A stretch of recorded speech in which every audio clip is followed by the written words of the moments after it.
Assalamu alaikum wa rahmatullahi wa barakatuh. Welcome back to the Mid Morning Show. Today's program has been generously brought to you by Africa Muslim Agency, empowering, educating, and inspiring. Visit their website on www.africamuslimagency.co.za.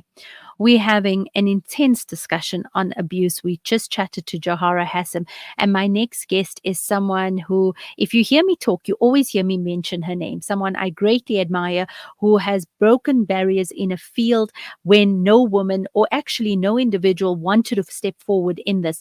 Auntie Suraiya, Nawab, Assalamu alaikum and welcome to the studios. Auntie Suraiya, your name is a household name in the country. When I talk about you breaking barriers, you addressing and you were speaking about drug abuse, marital abuse, domestic abuse, at a time when people didn't even want to think it happened because we were Muslims and it was not even a discussion in our community. Just a very quick intro as to why did you feel the need that this was something that needed to be addressed at that point? Wa alaikum salam wa rahmatullahi wa barakatuh, and jazakallah for having me. Bismillahir Rahmanir Rahim. I begin in the name of Allah, whose grace, guidance, and mercy we seek in this and all matters. So yeah, I think over the years, and I started 34 years ago, Alhamdulillah, and I was working at FEMSA and Telefriend and the 702 helpline and Childline, and I just noticed more and more Muslim people coming in for help, wherever it was, whether it was domestic violence or children, abuse of children, all of that. And the realization that we in our community have these issues, the psychosocial issues that I was dealing with in these places, but we really don't have the resources to actually address them.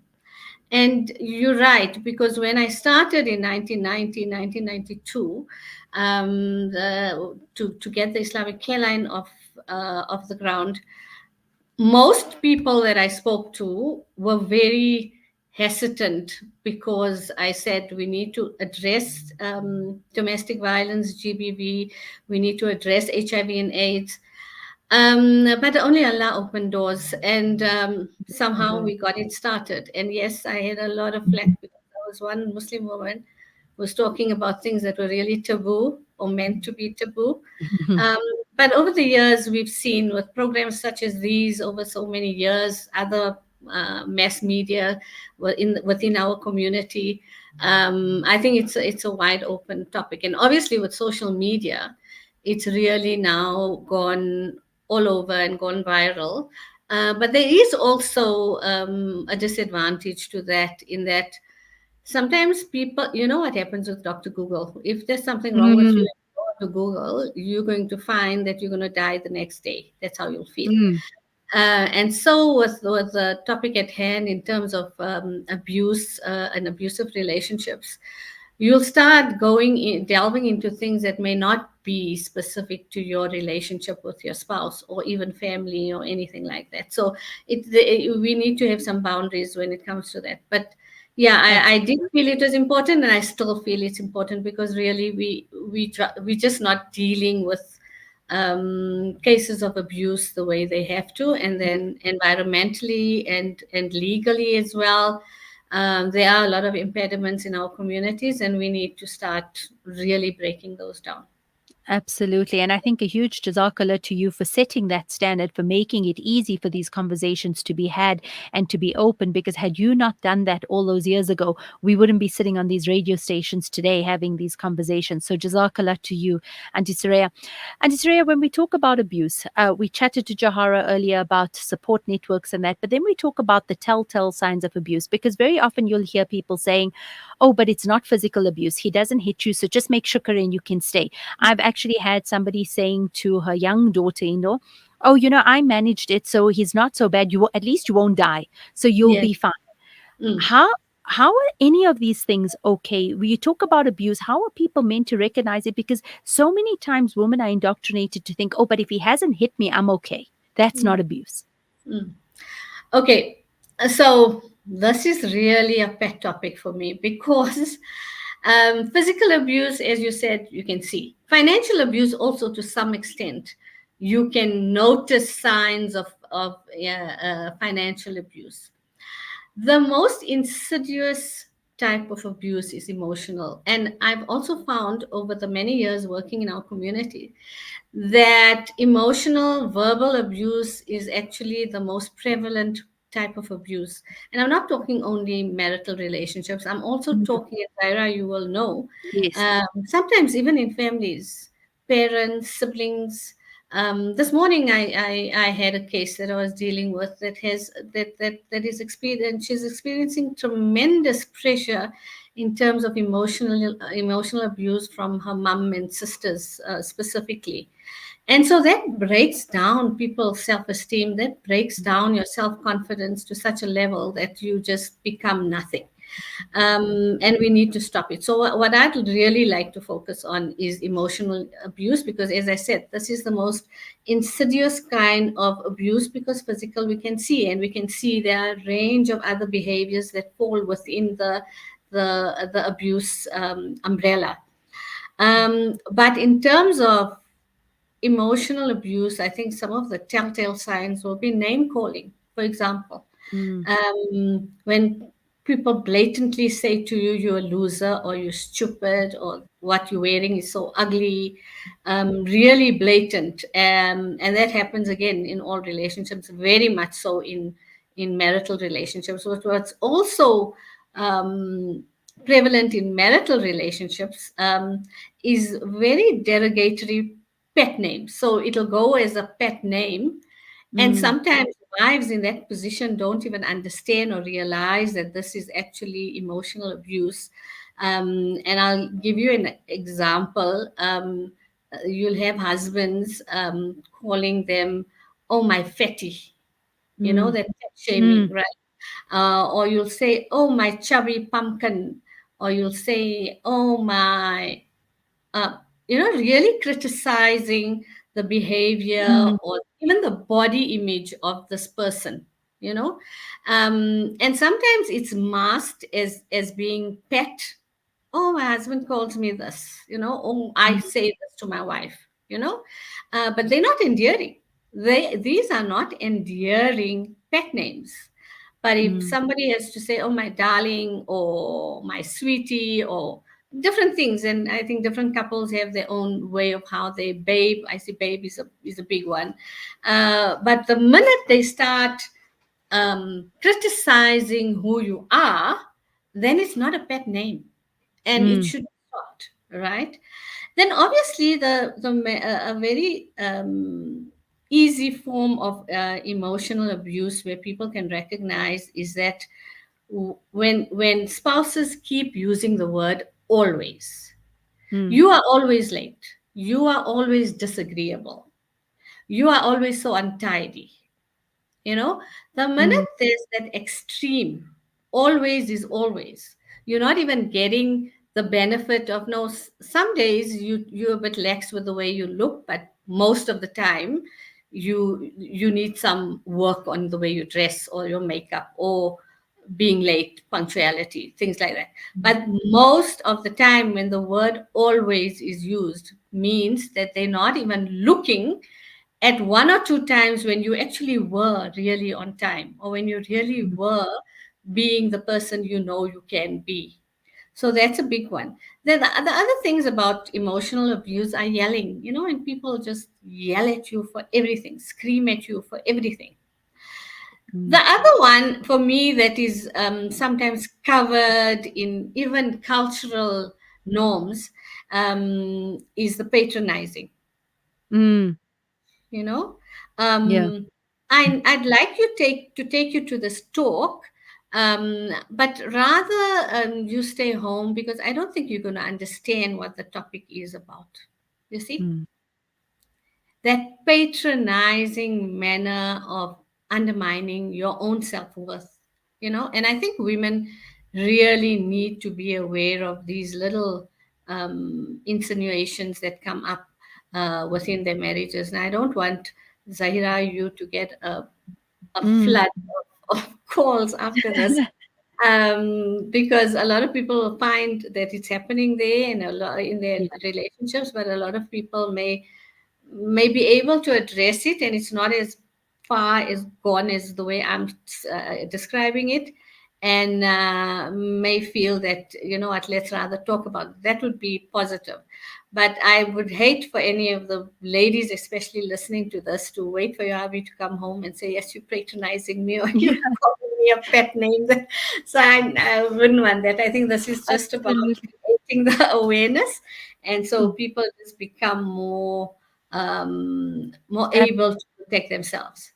That's it. And Auntie Suraiya, I think it does tie in very strongly to self-awareness, understanding yourself. And but what I've actually noticed for many of the older generations, and sometimes also in our generation, not so much the younger generation, I've noticed that women used to downplay their skills, downplay their Yeah, intellect, downplay what they were to make their husbands feel better about themselves. So when exactly. these comments would come up like, yeah, you're too stupid to understand, or you're too slow, or Mm. you won't be able to do this, it was, oh, okay. Even though they knew everything, you would watch them downplay their own intellect to make their husbands feel better about themselves, to the detriment of their own personalities, because over the years, they actually, after repeatedly hearing those words, they start believing it. Yes, I'm too stupid. I don't know enough.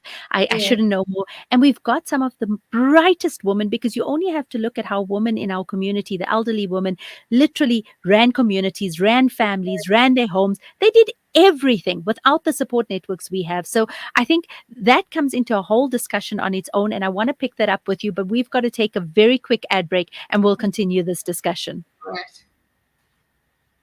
Rejuvenating media day by day.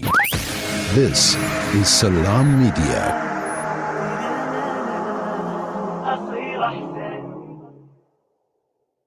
Contact Lenasia Livestock and Poultry for all your sadaqah, akika and kurbani requirements. We offer clean, hygienic abattoir style and refrigeration facilities. Sheep, goats and cows are available at competitive market-related prices, direct to the public. We slaughter, slice and distribute on your behalf. But that's not all. Introducing Meat Masters Halal Butchery, our sister company situated on our farm in Lenasia. Unbeatable prices on lamb, beef and chicken. Lenasia Livestock and Poultry. Livestock is our business. We are Sanha approved. Telephone 011 857 1774. Call now. Kids these days are smart, and when you're competing for their attention against their smartphones, you need to make smart choices, like using Sunfoil triple refined pure sunflower oil in every meal you make. It's naturally cholesterol-free and approved by the Heart and Stroke Foundation as part of a balanced eating plan. So whether you're cooking, frying, or baking, you get the great tasting results that'll get their attention faster than the latest app. And if that doesn't work, change the Wi-Fi password. Sunfoil. Now we're cooking. Discover the Africa of your dreams and surround yourself with her spectacular beauty. Relax beneath her serene sunsets and explore wildlife at its natural best. It's where the pride of Africa comes together. The Kwantu Private Game Reserve. Get to know the Big Five or cruise on an elephant safari game drive. Interact with lion and tiger cubs and enjoy world-class halal cuisine while we pamper you during your 5-star stay. Indulge in the true African experience. For reservations, call now on 042-203-1400 or visit kwantu.co.za. The Kwantu Private Game Reserve, the place of gathering.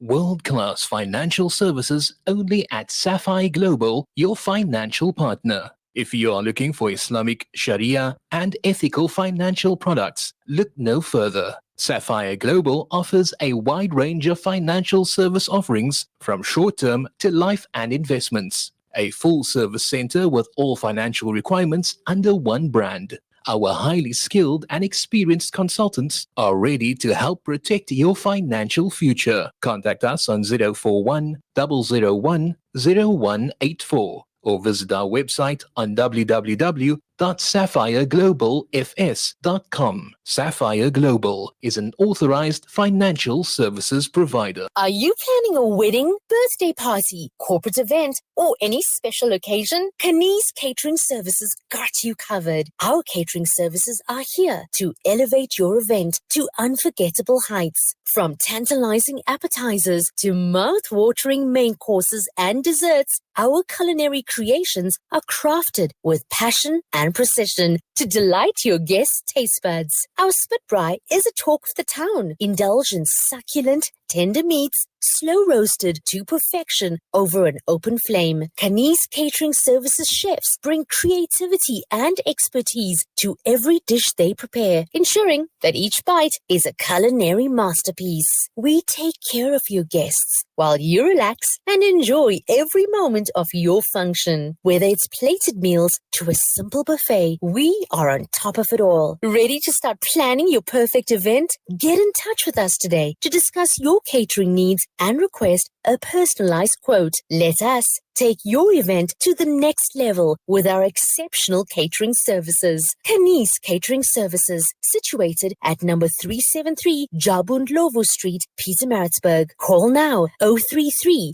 342 3511 or email us on info@kaniz.co.za for Pietermaritzburg and surrounding areas only. Visit www.kaniz.co.za. Breaking stereotypes, moving boundaries, joining hands. Salam Media.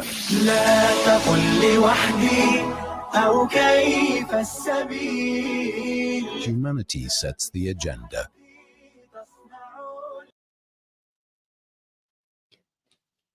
Assalamu alaikum and welcome back to the mid-morning show with me, Zaheerah Bham-Ismail, right here on Salam Media. We're chatting to a stalwart in our community, Auntie Suraiya Nawab, on the telltale signs of abuse. Again, we're not just discussing physical abuse and we're not just discussing it from male perpetrators, because there are also female perpetrators of abuse, and we get emotional abuse, we get spiritual abuse, financial abuse, and this is what we're talking about, is how do we recognize it? Auntie Suraiya, we're talking earlier about, holding people accountable. And so many times we have family members who almost cover up for their children doing this. It can't be my son. What will people say? So instead of dealing with the problem and trying to fix it or help your child get better, because if your child is hurt, you need to help your child. But instead of doing that, then we worry about our izzat and our family reputation. What will people say? So we end up covering it up and sometimes breaking another person in the process just to protect your child's reputation. Yeah, so families and how they respond to any sort of abuse that their children are going through, or as couples, young couples, even older couples, by the way, play a huge part in how they're going to be able to navigate this and help this couple. That because the minute they find out about it, or the minute one of the spouses speak to them, also just before I say that, Zaheerah, you mentioned we're not only speaking about spousal abuse or in a marital abuse, we're talking about family abuse. And as I mentioned earlier, and just to say that over the 33 years with Islamic Airline, there was a trend, or there still is a trend, where abuse as we know it is in reverse, where a male is being abused in the relationship. And we get a lot of males being abused in families, actually, now that we're talking about families and what they can do to actually help the situation, right? So I don't want to lose sight of the fact that there is a prevalence of male, overwhelmingly, women, the victims, or let me rather say survivors, need to be the survivors of abusive relationships. So, and in terms of families, I think then we then start going into attachment styles.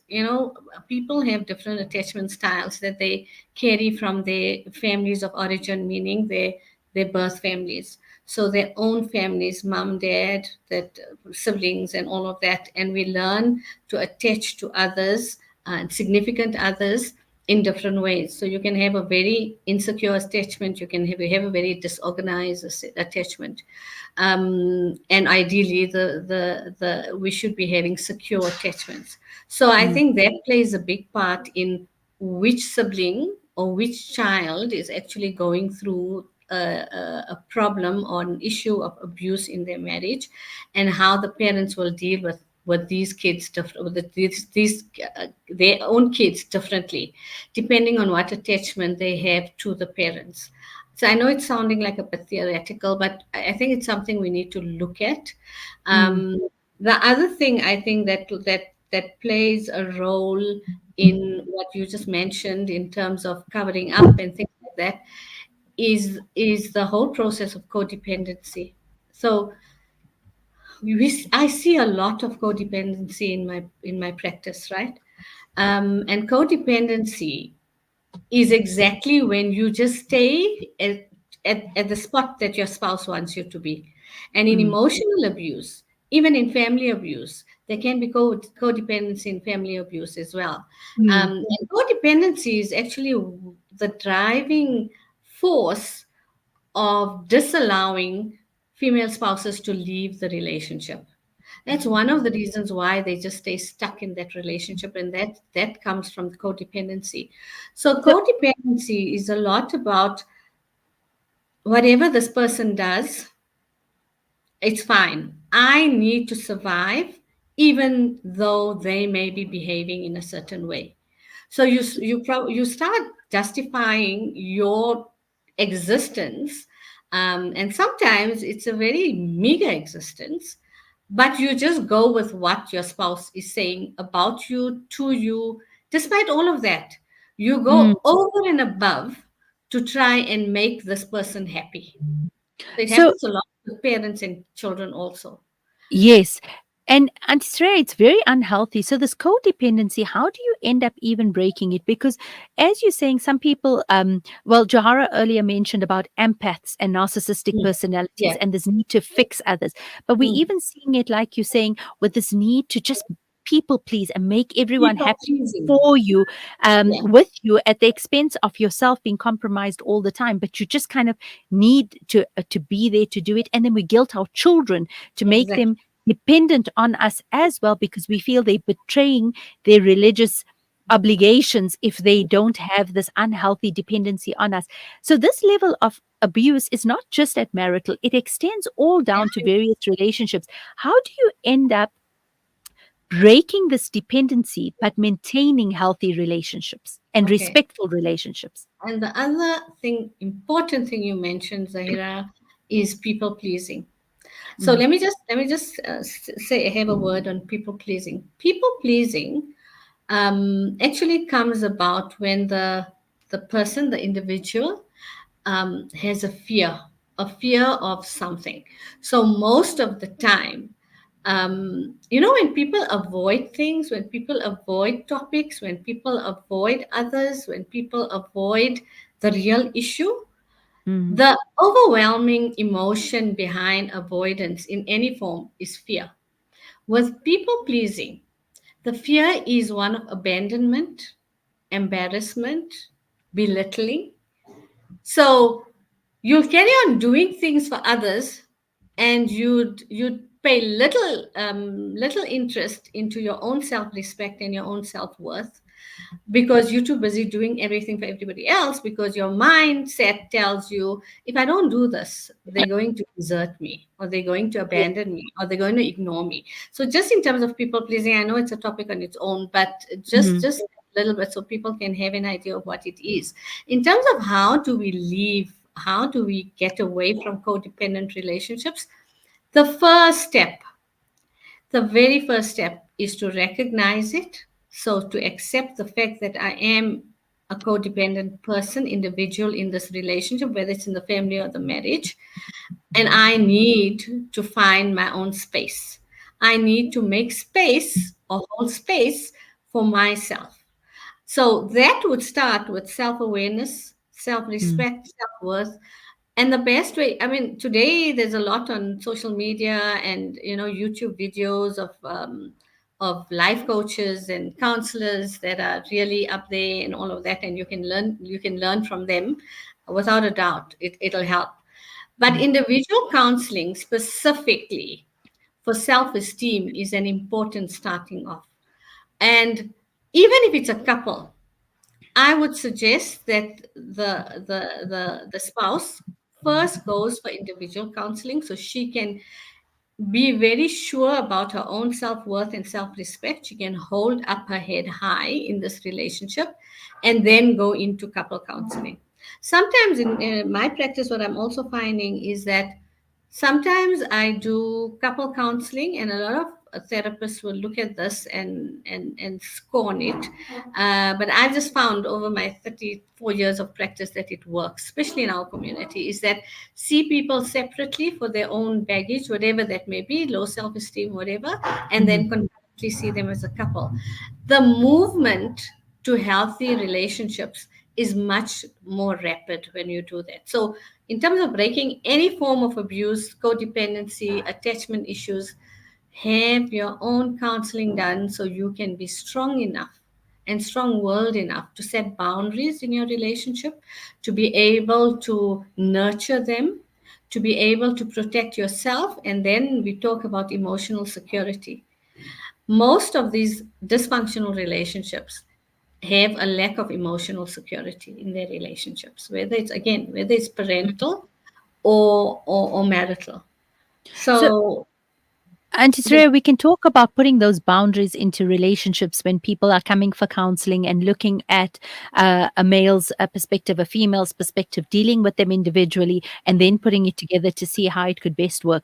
But this is not always possible when it comes to relationships with in-laws or relationships with siblings or extended family members. And the truth of it is we have to be honest about the fact that many of these relationships are toxic. While we talk about, oh, our families are wonderful and they're great, some relationships are toxic, and people really don't like, whether it's the Eids or getting together or the weddings, the side comings, constantly being insulted, because it really does affect you. So you can put in these boundaries, you can deal with your self-awareness and self-healing, but you really can't fix everybody else around you. And how do you manage and deal with this toxicity?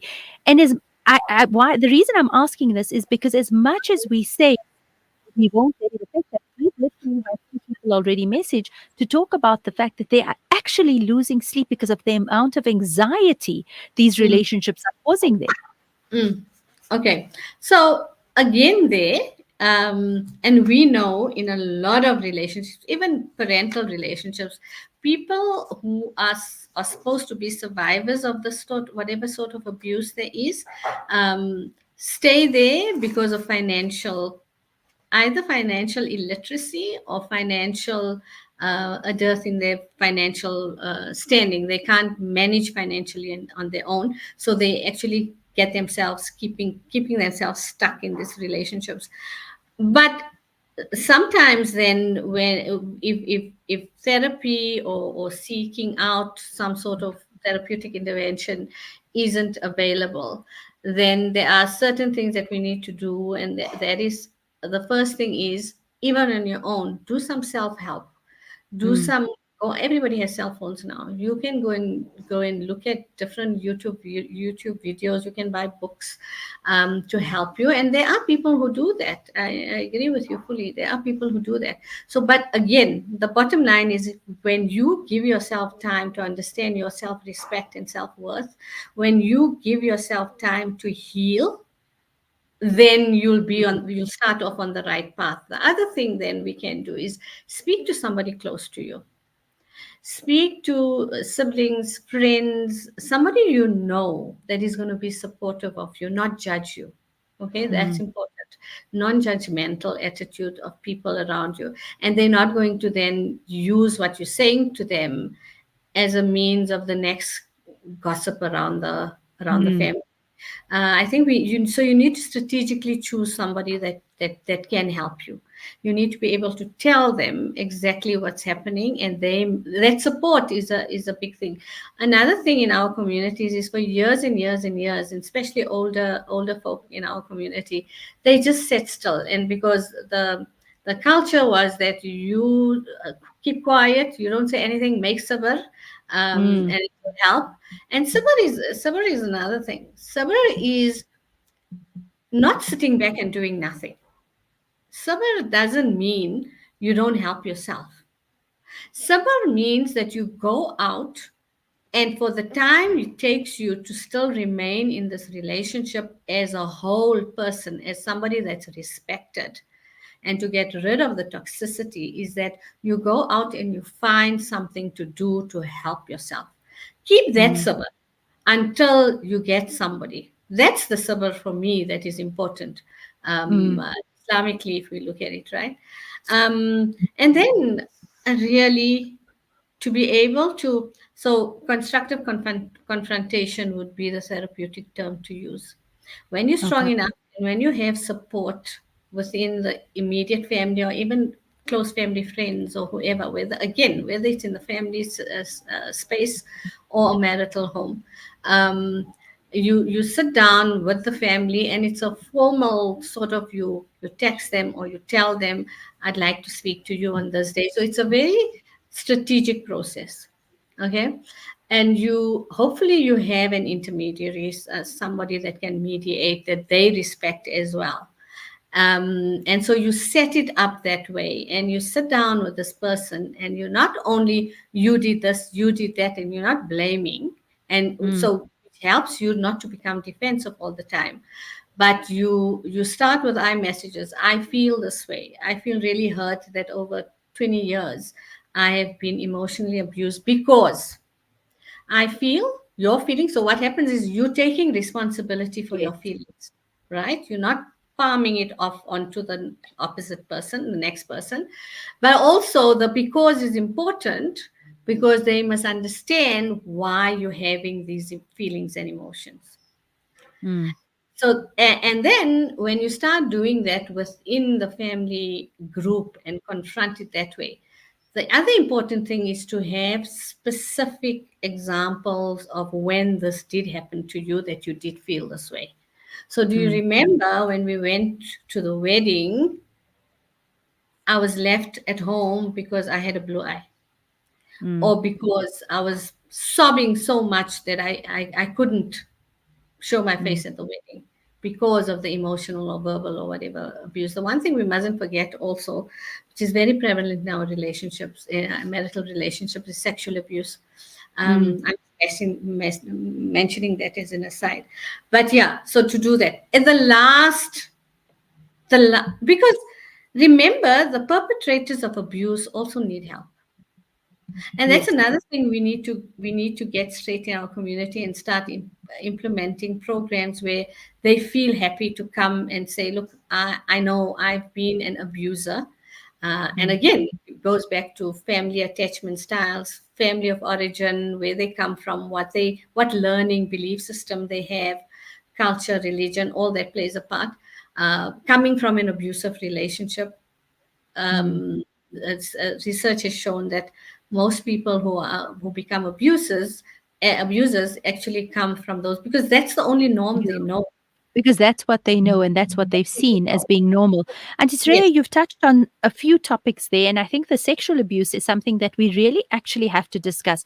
With the access to the amount of pornography that people have, sexual abuse is becoming very rife and something we're seeing very common. And it is affecting a lot of marriages, especially young marriages where people are very unaware of what they're getting into. So I think that is definitely a discussion we have to have. But the one thing that you mentioned also now is about and people having those constructive confrontations to be able to say this is how we need to deal with it.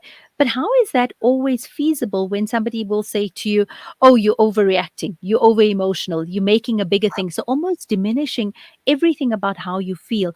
I know from years before there were always family members who came together to fix the marriage, who wanted the marriage to work, who were part of fixing the problem, who would sit down at a table. And these days our generation has done the disservice of trying to fix what our parents broke, but taking no wisdom into the parenting at all, and kind of saying, oh, well, you know what, our child is right and we'll take her home and we'll do this, and our son is right and we don't need to do anything. How do we go back to finding those healthy family units, because I keep saying if we're witnessing a nikah, we're taking responsibility to keep that nikah as part of our community. So how do we take personal responsibility as a community and not keep turning a blind eye and discussing it over a cup of tea when you're not willing to help and come forward to help? Okay, so I'll go back a bit to the proposal. And now we know again, even that is very different. There aren't those, my 45 years ago, where the family came and proposed and whatever. That doesn't happen. We know young people seek each other out and all that. What is still very prevalent in our community is that formal proposal. And our community members, and I'd like the viewers to, the listeners to actually take heed of this, is that oftentimes mutual friends or family members or somebody that they know, whatever, is asked to say, okay, you know this family, we'd like you to come, we're going to propose for our son, right? And the girl's family will also have somebody that mutually knows this boy's family to be there. To it's conversational, it flows. There's no like discomfort or a little bit of strain in the relationship because you have these people there. What you spoke about earlier, Zaheerah, in terms of our older folk used to sit down with significant family members and talk about an issue when it arose, right? Today, more than ever, when you are invited to attend a proposal or some form of talk about an impending marriage between two young people, know that your role doesn't end with that nikah and you sitting on the front table and you VIP there because you got this couple together and these families together and all. It doesn't end there. As you say, we need to be invested in our young marriages. And this is very important for me because it's one of the ways in which we can prevent this escalating, spiraling divorce rate in our community. So when you are made this very important person to come to all the functions and be there and everything, know that when the spouses must know if we hit a bump in the road, then we can come to this person. And that person should be that person for this couple or the two people from either side, whichever way, for the rest of their lives, because that's when we're investing in young marriages to help them navigate the difficulties and the trials of life, right? As a married couple, whether it's financial or anything. So be mindful when you are asked to so you feel important. It's a nice feeling. It makes you feel good. People think I'm credible enough to represent the family, but just know that your role does not end with that nikah. You need to continue being invested in that young couple. Absolutely. And Suraiya, I think there's so much more for the two of us to unpack here, especially on old viewpoints as well. As much as we're taking responsibility for young marriages, we also have, I remember my granny saying to us, once you get married, the only time you leave your home is as a janaza. I remember being told also in Gujarati, you're only good if your hands keep working. And I feel so heavy that women lived with this for generations, thinking that their purpose was only in serving and they were only good if they were serving. But that's a conversation you and I definitely need another show on its own to unpack. But Jazakallah to you for taking the time, for sharing this with us. I know that your pages are available on social media, so people can reach out directly, because it's one thing talking about these telltale signs, and Auntie Suraiya really unpacked it, that it's not just for marital relationships, it's in any form of relationships that we have within our own families, with our in-laws, with siblings, in work relationships. And as I'm listening, so many things are resonating, hitting home, some on personal basis, some on cases that I've heard. And I think, with shows like this, unfortunately, we're always limited with time, but we can always pick it up on different platforms. Auntie Suraiya, on behalf of all of us, shukran to you for the work that you do in our community, for opening these doors and these avenues. And that has set the standard for us to be able to do what we need to do. Jazakallah for always being an inspiration to all of us. And Jazakallah for joining me on air this morning at Salam Media. Assalamu alaikum. Alaikum salam wa rahmatullahi wa barakatuh. We're going to be taking a very quick ad break, and then we'll be back with our next guest.